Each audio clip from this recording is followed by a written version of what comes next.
story of Sammy Woodhouse caused people's jaws to drop all around the world. The man who had groomed and raped Sammy had been offered a chance to seek access to their son who had been conceived through rape. According to Refinery29's article, "My husband raped me, but was still allowed to see our kids." She had become a campaigner on the issues and was involved in other child exploitation scandals. According to the National Sexual Violence Center, 1 in 5 women and 71 men will be raped at some point in their lives. Before doing the research on this topic, I never thought I would have that this would have been true. How is it that the rapist is able to claim parental rights or even have a say in the well-being of their victim's child? This is exactly why I introduced and fought for PA 96 of 201 to protect victims from having to relive the worst moments of their lives. A quote from Lisa Lyons.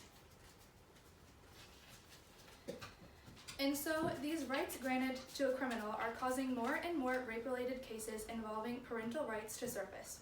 Brings up the question regarding the father and his duty to pay child support. And lastly, the well-being of the mother and what is her stand through all of this.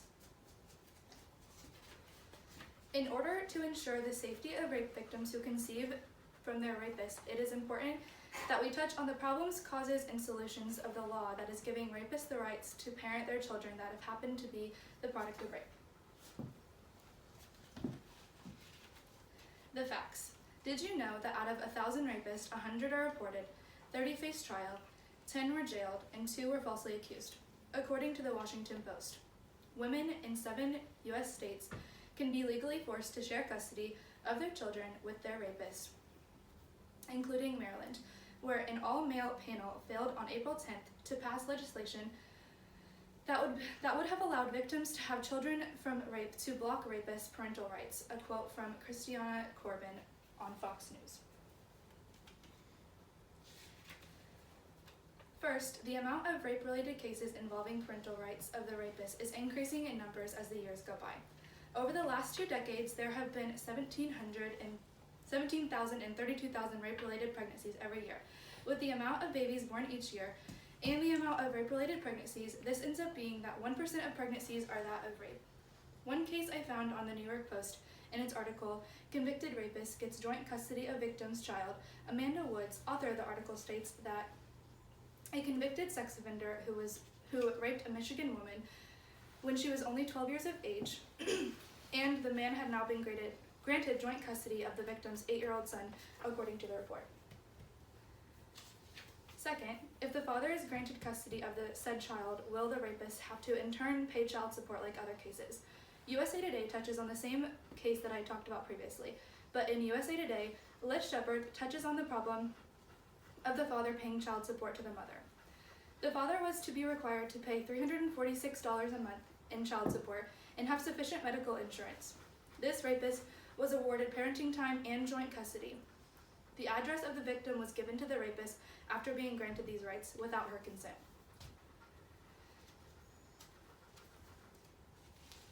Finally, the mental well-being of the mother was already tested with having gone through being raped. Is it necessary to bring these emotions about just for the rapist? Still, speaking on the same case I have been discussing, the Detroit News says the victim felt so alone and by herself. This was 9 years after her assault. She was told her attacker would have no fight for the custody, but the judge decided to put the victim's name on the birth certificate.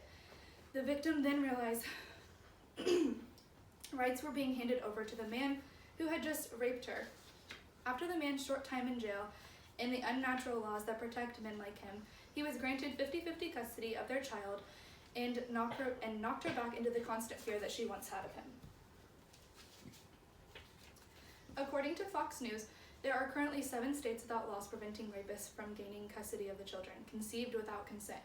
These states are as follows: Maryland, Alabama, Mississippi, Minnesota, North Dakota, Wyoming, and New Mexico. Progress is being made to work towards protecting the victim instead of the rapist.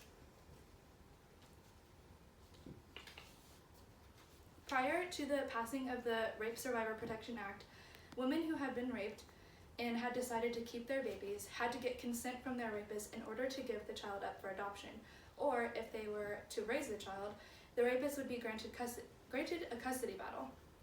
According to CNN, There would even be cases where men would use this to their advantage and they would bargain with their victim. They would say things like they will give up their parental rights if the woman agreed to not press charges against the man. From a CNN post titled, "How I Stopped My State from Giving Parental Rights to a Rapist," Anna Lynn Megason, a mother and also an advocate for rape survivors, speaks on her story. She said the first thing the readers need to know is that she loved her child. At the birth of her daughter, she was told that if it was truly a rape, she wouldn't have chosen to keep the child, conceived through rape. People told her that she must have wanted it. She says in the article, "I did not want to be dragged through my own entrance of my own home and into my bedroom. I did not, in the aftermath of being raped, want to smell my own blood on the carpet."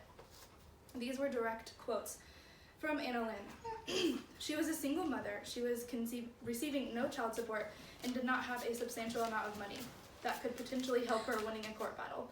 She was trapped, and all she could do was hope that one day there would be a law to protect others from this awful experience. "My name is Shauna Prewitt. You do not know me, but you should know me," she wrote. "I am one of approximately 25,000 women who every year become pregnant as a result of rape, and I would like to help you empathize with my story." According to CNN, the state of Maryland had just approved a bill that lets rape victims who have been impregnated during the attack ask the judge to end their assailant's parental rights. The Rape Survivor Family Protection Act unanimously passed both chambers of the General Assembly last week. This will allow the victims to ask the court to do away with the rapist's parental rights, even if the attacker has not been convicted of the crime. They say just as long as there is clear and convincing evidence of guilt, the victim will be granted this.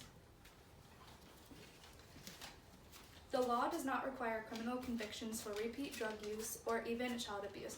So the question is, why is it then demanded of a woman who claims she had been raped and conceived her child through rape? Anna Lynn, also a former law student, decided that she was going to take matters into her own hands and figure out how to pass this law herself. She sought help from her past law professors, and after speaking with them, and knowing the reputations of rape cases, she knew it wasn't going to be easy. After countless hours of perfecting a draft, it was made.